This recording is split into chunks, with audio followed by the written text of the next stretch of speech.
Ang taon dito sa kwento ay 2017 nang inumpisahan ang pagdinig ng kaso ng adultery ni na Mr. and Mrs. Arnel Calimoso, mga taga-Konsolasyon, Urdaneta City, Pangasinan.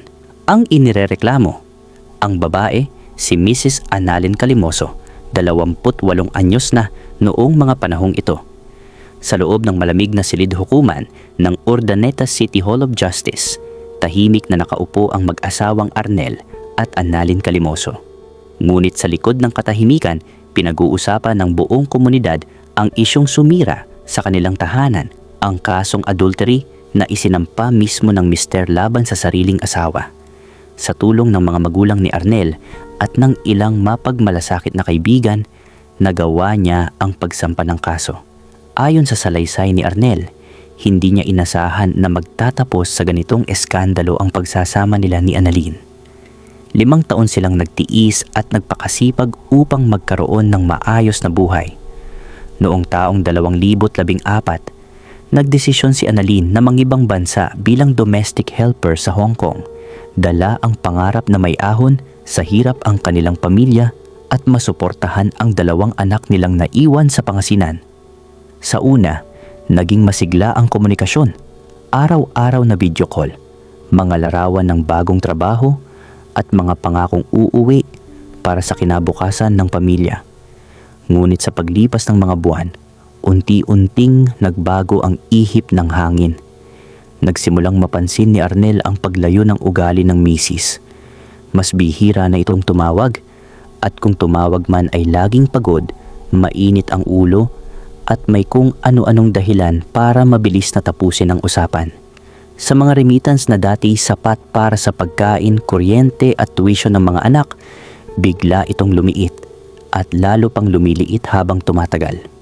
Baka nanghihina lang sa trabaho, wika ni Arnel noon, pilit niyang iniintindi. Hanggang isang gabi, isang tawag mula sa kapwa OFW sa Hong Kong ang parang sumaksak sa kanyang dibdib. "Pare, may iba na ang misis mo." May mga litrato raw na kumakalat sa Facebook group ng mga Pilipino doon. Magkayakap, magkahawak kamay.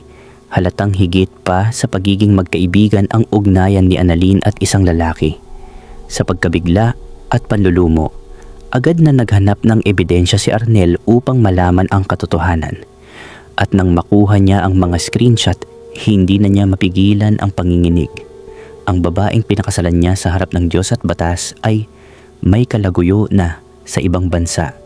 Abril 2017, bumalik si Annalyn sa Pilipinas at doon na tuluyang sumabog ang matagal ng umuusbong na galit at sakit sa puso ni Arnel.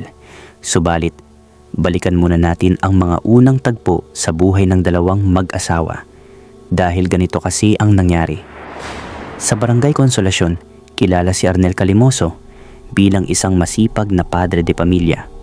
Noon, araw-araw siyang namamasada ng tricycle sa kahabaan ng Urdaneta, kahit tirik ang araw o malamig ang umaga, basta may maiuuwi lang para sa kanyang pamilya.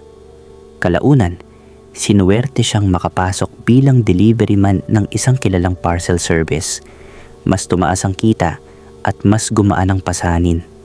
Naging masaya ang magkakasama nilang buhay.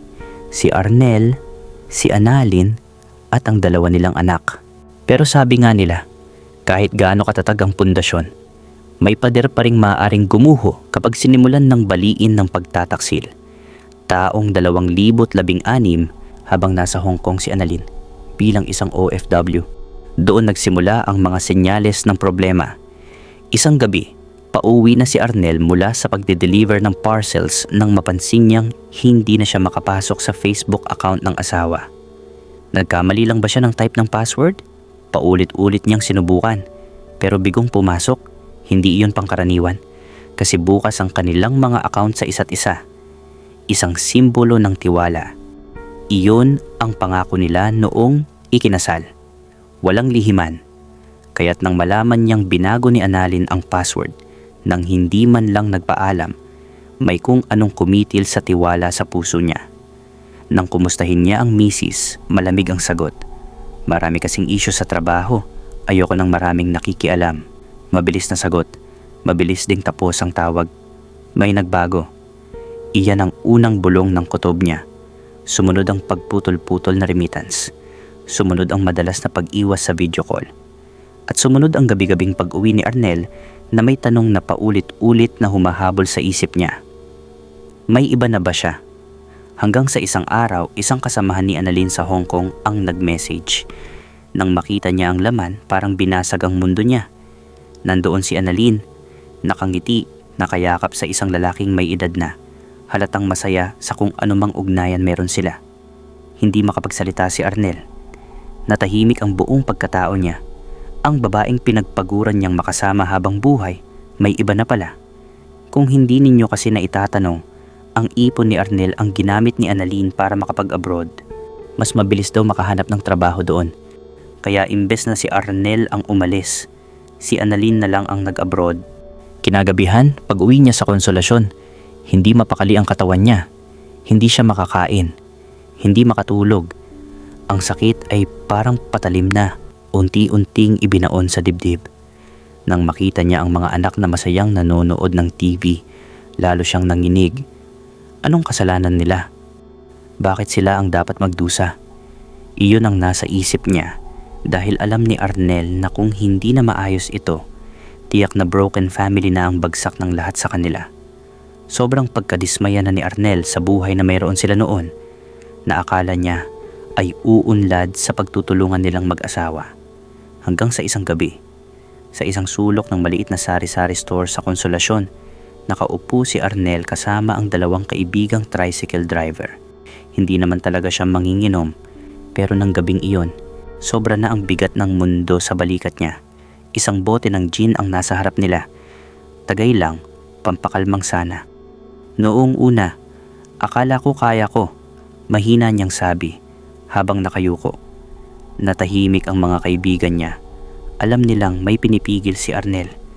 At nang pumasok ang espiritu ng alak sa dibdib niya, bumigay siya. Tumulo ang luha niya nang hindi niya namamalayan. Ang hirap isipin pare, nanginginig ang boses niya. Habang nagpapakahirap ako dito, may ibang lalaking bumabayo sa asawa ko doon. Napahinto siya hindi dahil sa hiya, kundi dahil sumasakit ang dibdib niya sa bawat salitang lumalabas.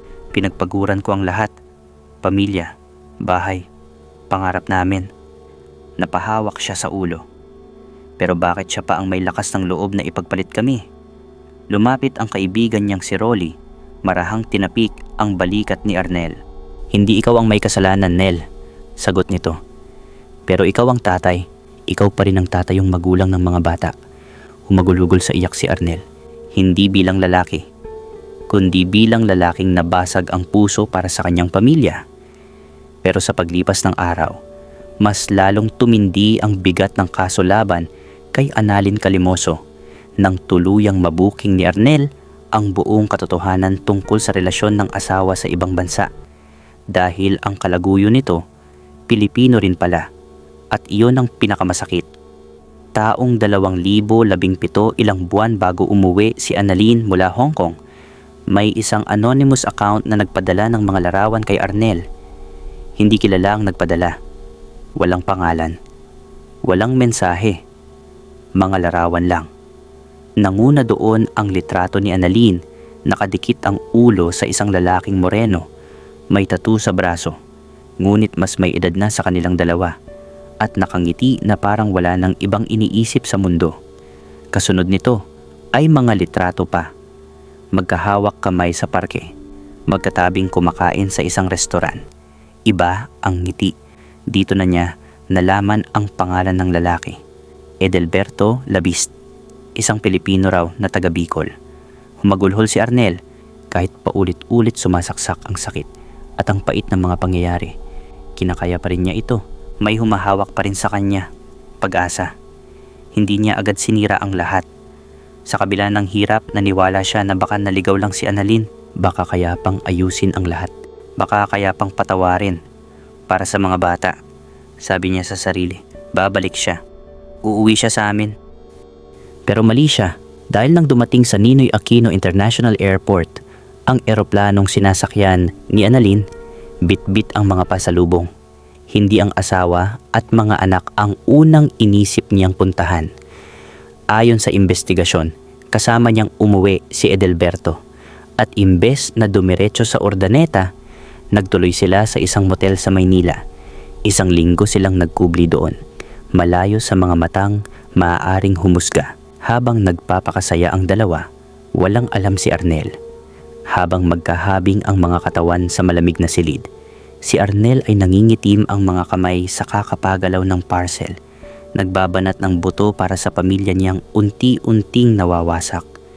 Tuwing gabi kumakain siya mag-isa. Madalas tumitig sa cellphone, umaasang tatawag si Annalyn para sabihing, "Mahal, pauwi na ako." Pero wala kahit isang salita. Hanggang isang araw, sa loob ng 1 linggong pagpapakasaya ng asawa niya sa Maynila. Gabi, tahimik ang terminal. Nakahinto ang tricycle ni Arnel habang naupo siyang pagod sa likod ng upuan. Biglang nag-vibrate ang cellphone niya. Unknown number. Nag-aalangan siyang binuksan. Text message. "Tol, ayaw kong makialam pero kailangan mong malaman. Nasa Maynila ngayon ang asawa mo. Kasama ng lalaking karelasyon niya nanlamig si Arnel." Sumunod na message. Doon sila sa may Sampaloc area. "Sorry bro, pero totoo ito. Hindi makagalaw si Arnel. Tama ba itong nabasa niya? Baka prank lang. Baka pagkakamali ng number." Pero may isa pang message na pumasok. "Kung hindi ka maniniwala, itanong mo sa kanya kung saan siya tumuloy. Hindi yan diretso uuwi ng Urdaneta, doon parang may kumurot ng malalim sa puso niya." Bumigat ang dibdib. Parang huminto ang hangin. Nanginginig siyang sumagot. "Sino ka?" Walang reply. Tumulo ang luha ni Arnel habang mahigpit na hawak ang cellphone. Hindi niya alam kung galit ba o takot ang nangingibabaw. Pero isang bagay ang malinaw. May mali at ginagawa pa rin iyon ni Annalyn maski dito sa Pilipinas. Pero hindi pa dito nagtatapos ang lahat. Dahil pagkalipas ng 1 linggo ng pagtatago sa Maynila, dumating din sa Pangasinan si Annalyn. Pero ang pinakamasakit na revelasyon, kasama pa rin niya si Edelberto Labist, ang lalaking sumira sa kanilang pamilya. Hindi pala umuwi si Annalyn para ayusin ang relasyon. Umuwi siya para ipagpatuloy ang kabalbalang ginagawa niya at kunin ang mga anak. Ganoon kakapal ang mukha ng babaeng ito. Ayon sa salaysay, nagrenta ang lalaki ng maliit na apartment sa mismong bayan ng Urdaneta para mas malapit ito kay Annalyn. Tila ba handa itong agawin ang buhay na binuo ng mag-asawa ng ilang taon. At dito na sumabog ang lahat. Pagpasok pa lang ni Annalyn sa bahay sa Konsolasyon, hinarap siya ni Arnel. Nangatog ang boses niya habang nangingilid ang luha. Hindi na siya umiyak ng palihim. Sumabog ang sakit na ilang buwan niyang kinimkim. "Bakit mo kami iniwan? Ano ang kasalanan namin sa'yo? Kami ang pamilya mo." Pero imbes na pagsisisi, tapang at yabang ang isinalubong ni Annalyn. Siya pa ang nagtaas ng boses. Siya pa ang nagsabi na pagod na siya. At sa harap mismo ni Arnel sinabi niyang, "Kung maghihiwalay tayo, ako ang may karapatan sa mga bata." Parang binaril ng diretsong salita ang damdamin ni Arnel. Ang babaeng minahal niya, ngayon ay parang dayo na. Handang agawin pati ang pinakaimportante sa kanya, ang mga anak nilang walang kasalanan. Nagkagulo noong araw na iyon.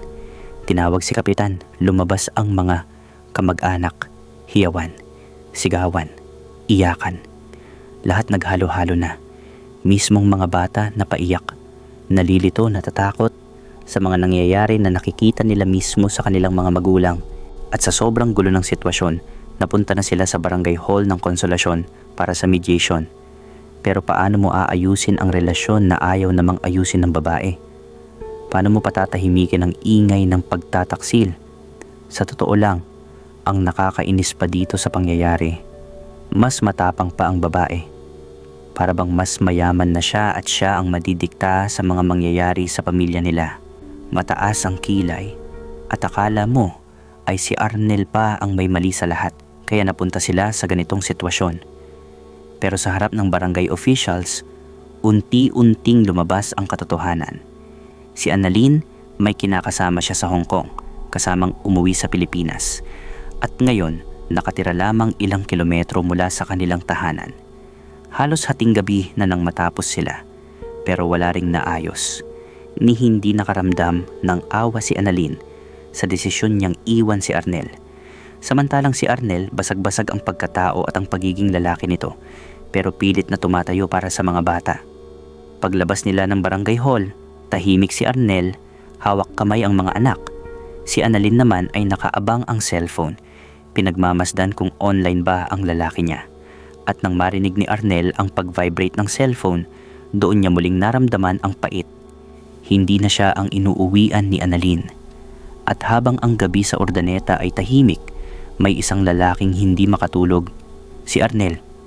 Hindi dahil sa galit, kundi dahil bukas, kailangan na naman niyang tumayo para sa mga anak habang kinakalaban ang babaeng minsang naging parte ng kanyang buhay at ina ng mga anak niya. Ngunit isang hapon noong 2017, tuluyan nang sumabog ang galit at sakit na kay tagal kinimkim ni Arnel Calimoso. Ayon sa investigasyon, nakatanggap siya ng panibagong anonymous message. Isang litrato na kinunan ilang minuto lang ang nakalipas. Nandoon si Annalyn at ang kalaguyo nitong si Edelberto Labist. Magkahawak kamay habang bumibili ng pagkain sa may gilid ng palengke sa bayan. Hindi na nag-isip pa si Arnel. Sumakay siya sa tricycle. At sa galit niya, tinawagan niya ang ilan sa mga kapwa tricycle driver na matagal na ring saksi sa paghihirap niya nitong mga nagdaang buwan. Wala nang paliwanag, mabilis ang takbo ng kanilang convoy papunta sa tinutuluyang apartment ni Annalyn. At nang dumating sila, parang nagdilim ang mga mata ni Arnel dahil mismong sa harap niya, ang babaeng pinakasalan niya nakayakap sa lalaking pumalit sa kanya. Hindi na niya kinaya kontrolin ang galit nito. Sumugod si Arnel. Isang malakas na suntok ang dumiretso sa panga ni Edelberto. Napahandusay ito sa semento.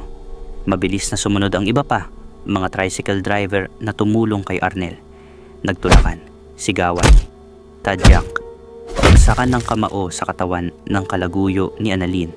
Hawak ni Annalyn ang braso ni Arnel, umiiyak, pilit pumapagitna. Pero wala na siyang makapitan. Wala nang nakikinig sa kanya. Anong ginawa mo sa pamilya ko?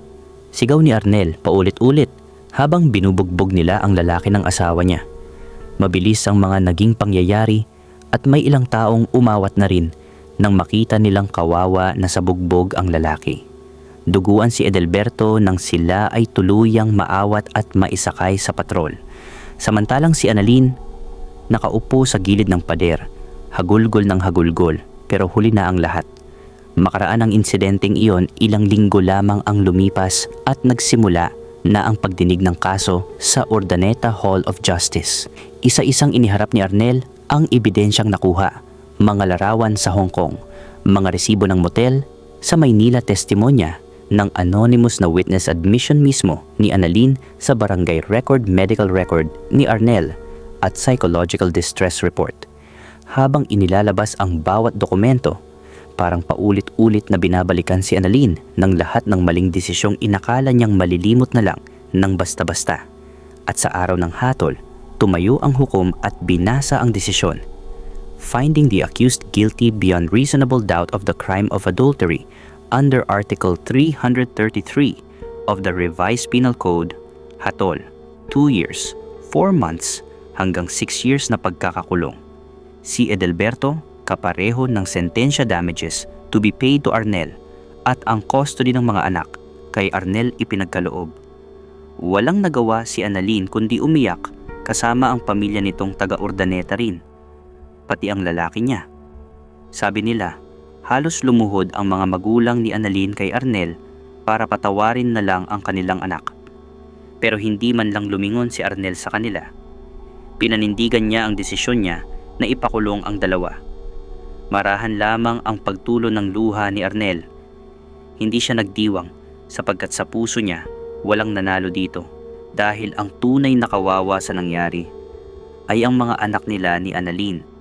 Pero may isang bagay siyang napanatili, ang karapatan niyang maging ama at makasama ang kanyang mga anak habang lumalaki. At sa mga huling salitang sinabi ni Arnel nang tanungin siya ng korte kung may nais pa siyang idagdag, "Hindi ko hiningi ang gulong ito. Pero kung para sa mga anak ko, handa akong lumaban kahit kanino."